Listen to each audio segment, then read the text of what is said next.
There were some parts where, as a parent, you have no idea how to approach the situation with regard to your children, and probably the starkest example of that for me was actually on the day she died.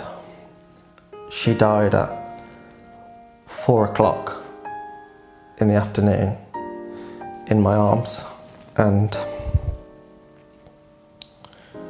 I was alone with her for the 1 hour of the day, and it was all quite over quite quickly. For when it was quite clear her breathing had changed, and my mother had gone to collect them from school, and obviously after she died in my arms, I was in shock of what to do. I just called my mother and said, "Mum, can you just hold back, I'm coming here because Amara's died." So she took them to a local coffee shop just to give me some space to come to terms, and then after about half an hour I thought, gosh, I don't know what I'm going to tell the children. I don't know whether I should have them how do I help them, what do I need to do right now before they take her body away in terms of children. So it was amazing at that point to have a contact at Primrose Hospice from the children's team who could give me amazing advice, and that was along the lines of, if the children ask, try and accommodate that request. I began coming to Primrose with my wife, who had unfortunately was diagnosed with terminal cancer. I needed a lot of support from Primrose so that I could support my wife, and my children also needed that support as well, because I wasn't able to be there as much as a father, since a lot of my energies, or nearly all my energies, were focused on supporting my wife. I'd probably describe the hospice care on offer from Primrose.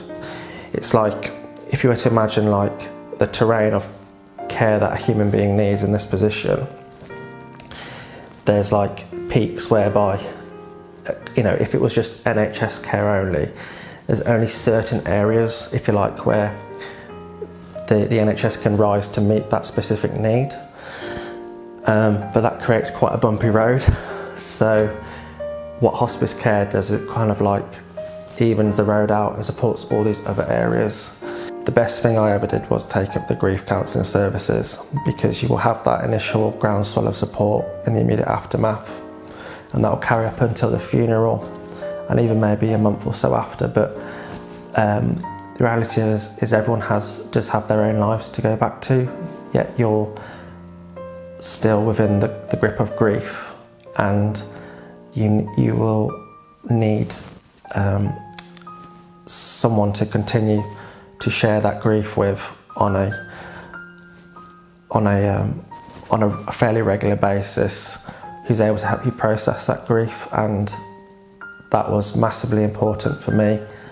I was able to continue to function for myself and the girls, knowing that I had a date coming up where I could be in a safe space with someone that I trusted, where I could release everything that I'd built up prior.